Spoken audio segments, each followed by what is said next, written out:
আসসালামু আলাইকুম। স্বাগতম জানাচ্ছি ওয়ার্ল্ড নিউজ মিরা আন্তর্জাতিক সংবাদ মাধ্যমে।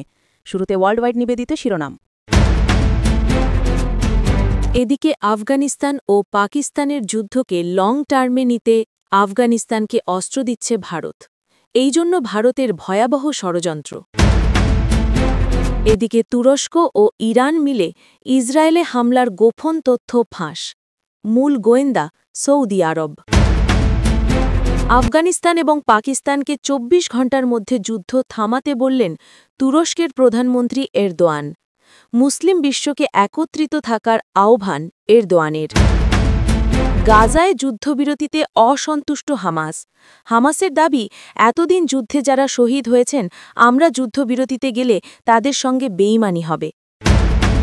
উত্তর কোরিয়া, ইরান এবং চীন মিলে ন্যাটোর মতো একটি শক্ত কূটনৈতিক শক্তি তৈরির আহ্বান উত্তর কোরিয়ার প্রধানমন্ত্রীর।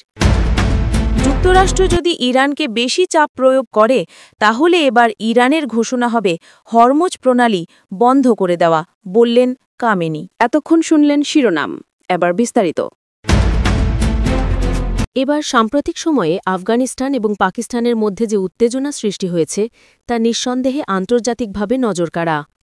পাকিস্তানের সীমান্তবর্তী অঞ্চলগুলোতে বিমান হামলা এবং স্থল অভিযান বাড়ছে। এই পরিস্থিতিতে ভারত সরাসরি আফগানিস্তানকে অস্ত্র সহায়তা পাঠাচ্ছে, যা পাকিস্তানের কাছে এক বড় হুমকি হিসেবে দেখা হচ্ছে। অনেকে মনে করছেন ভারতের এই পদক্ষেপ একটি দীর্ঘমেয়াদী দ্বন্দ্বের জন্য পরিকল্পিত। পাকিস্তানের নেতারা ইতিমধ্যেই সতর্কতা অবলম্বন করেছেন এবং সীমান্তের নিরাপত্তা আরও শক্তিশালী করেছেন। আফগানিস্তান ভারতীয় সহায়তা পাওয়ার পর আরও সশস্ত্র হয়ে উঠেছে এবং এই অঞ্চলের শক্তির ভারসাম্য পরিবর্তিত হচ্ছে। আন্তর্জাতিক সম্প্রদায় উদ্বেগ প্রকাশ করেছে, কারণ এটি দক্ষিণ এশিয়ার স্থিতিশীলতাকে বিপন্ন করছে। বিশেষজ্ঞরা বলছেন, এই ধরনের কর্মকাণ্ড শুধুমাত্র দ্বিপাক্ষীয় সমস্যা নয়, পুরো অঞ্চলের নিরাপত্তার জন্য বিপজ্জনক। সাধারণ মানুষ সীমান্তে আতঙ্কিত এবং মানবিক সংকটের আশঙ্কা করছে। রাজনৈতিক বিশ্লেষকরা মনে করছেন, ভারতের এই ষড়যন্ত্র দীর্ঘমেয়াদী সংঘাত বাড়াতে পারে। এদিকে আন্তর্জাতিক সংস্থা ও প্রতিবেশী দেশগুলো শান্তি বজায় রাখার জন্য তৎপর। বিভিন্ন সংবাদ মাধ্যমে বলা হচ্ছে, যদি যুদ্ধ দীর্ঘায়িত হয়, তবে এই অঞ্চলে শরণার্থী সংকটও আরও প্রকট হবে। পরিস্থিতি মনিটর করতে এখন কূটনৈতিকরা ব্যস্ত। পাকিস্তান ও আফগানিস্তান উভয়ই সতর্কতা অবলম্বন করছে। শান্তি প্রতিষ্ঠার যে প্রচেষ্টা ছিল, তা কঠিন পরিস্থিতির মুখোমুখি হয়েছে। এদিকে আন্তর্জাতিক খবর অনুযায়ী তুরস্ক এবং ইরান মিলিত হয়ে ইসরায়েলে সম্ভাব্য হামলার জন্য গোয়েন্দা তথ্য সংগ্রহ করছে। এই তথ্য ফাঁস হওয়ার মূল উৎস হিসেবে সৌদি আরবকে চিহ্নিত করা হয়েছে। আন্তর্জাতিক বিশেষজ্ঞরা বলছেন, গোয়েন্দা তথ্য ফাঁস কূটনৈতিক দিক থেকে খুবই গুরুত্বপূর্ণ এবং এই ধরনের তথ্য ফাঁস মধ্যপ্রাচ্যের রাজনৈতিক উত্তেজনা বাড়াতে পারে। তুরস্ক এবং ইরানের এই সহযোগিতা মূলত আঞ্চলিক শক্তি প্রদর্শনের জন্য, যেখানে তারা ইসরায়েলকে সরাসরি সতর্ক করছে। ইসরায়েল ইতিমধ্যেই তাদের নিরাপত্তা বাহিনীকে সর্বোচ্চ সতর্ক অবস্থায় রেখেছে। স্থানীয় নিরাপত্তা সংস্থাগুলো প্রতিরক্ষা ব্যবস্থা জোরদার করেছে। সৌদি আরবের ভূমিকায় নতুন মাত্রার যুক্ত হওয়ায় মধ্যপ্রাচ্যের কূটনৈতিক পরিস্থিতি আরও জটিল হয়েছে। বিশেষজ্ঞরা বলছেন, এটি শুধু সামরিকভাবে নয়, কূটনৈতিকভাবে মধ্যপ্রাচ্যে শক্তির পুনর্বণ্টনের সংকেত দিচ্ছে। আন্তর্জাতিক সম্প্রদায়, বিশেষ করে যুক্তরাষ্ট্র এবং ইউরোপীয় দেশগুলো ঘটনাটি ঘনিষ্ঠভাবে পর্যবেক্ষণ করছে। সাধারণ মানুষও আতঙ্কিত, কারণ যে কোনো মুহূর্তে সংঘাত বাড়তে পারে। মিডিয়ায় বিভিন্ন বিশ্লেষণ প্রকাশিত হয়েছে। ভবিষ্যতে এই ধরনের তথ্য ফাঁস আরও বড় রাজনৈতিক ও কূটনৈতিক প্রভাব ফেলতে পারে। গোয়েন্দা তথ্য ফাঁস আন্তর্জাতিক সম্পর্ককে নতুন মাত্রা দিচ্ছে। এতে মধ্যপ্রাচ্যের শান্তি প্রক্রিয়ার ওপর নেতিবাচক প্রভাব পড়ার সম্ভাবনা রয়েছে। এদিকে তুরস্কের প্রধানমন্ত্রী এরদোগান সম্প্রতি আফগানিস্তান ও পাকিস্তানকে ২৪ ঘণ্টার মধ্যে যুদ্ধ বন্ধ করতে আহ্বান জানিয়েছেন। তিনি মুসলিম বিশ্বকে একত্রিত থাকার গুরুত্ব উল্লেখ করেছেন। তার বক্তব্য অনুযায়ী, যদি মুসলিম দেশগুলো একবদ্ধ হয়, তবে মধ্যপ্রাচ্যের স্থিতিশীলতা বজায় রাখা সম্ভব।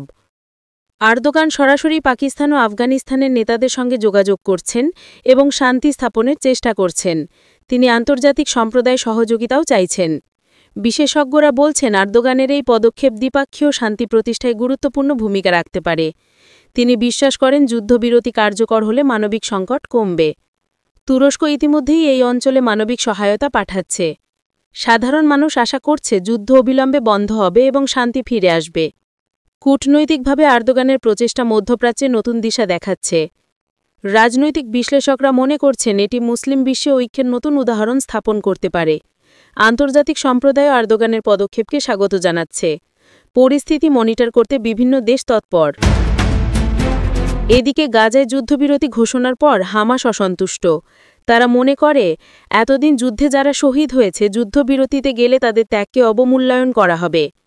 হামাস সতর্ক করেছে যে যুদ্ধবিরতির সময়ও তারা প্রস্তুত থাকবে। রাজনৈতিক বিশ্লেষকরা বলছেন এই অসন্তোষ গাজার ভিতরে রাজনৈতিক ও সামাজিক চাপ বাড়াতে পারে। সাধারণ মানুষও যুদ্ধবিরতি নিয়ে বিভ্রান্ত। আন্তর্জাতিক সম্প্রদায়ও পরিস্থিতি মনিটর করছে। হামাসের বক্তব্য অনুযায়ী তারা শুধু সীমান্ত নিয়ন্ত্রণ হারাতে চায় না, বরং শহীদদের সম্মান রক্ষা করতে চায়। যুদ্ধবিরতির মেয়াদ প্রসঙ্গে রাজনৈতিক আলোচনা চলছে। মধ্যপ্রাচ্যে শান্তি প্রক্রিয়ার উপর এর প্রভাব পড়তে পারে। যুদ্ধবিরতিতে থাকা হলেও হামাসের অবস্থান কঠোর। তারা আন্তর্জাতিক চাপের মধ্যেও তাদের নীতি রক্ষা করছে। গাজার নিরাপত্তা ও সামাজিক স্থিতিশীলতা এখন উদ্বেগের বিষয়।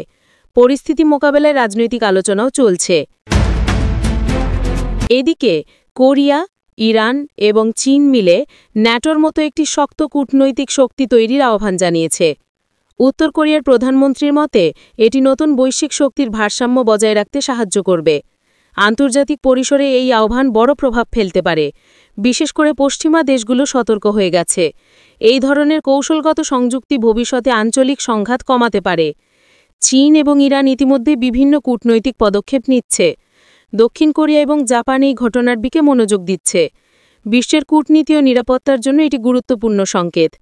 দেশগুলো এই নতুন সংযুক্তি শক্তি সমীকরণের পরিবর্তন আনতে পারে। জনমত ব্যাপকভাবে উত্তেজিত। আন্তর্জাতিক সংস্থা ও সম্প্রদায় নিয়ে আলোচনা শুরু করেছে। বিশ্বমঞ্চে শক্তির ভারসাম্য পরিবর্তনের সম্ভাবনা তৈরি হচ্ছে।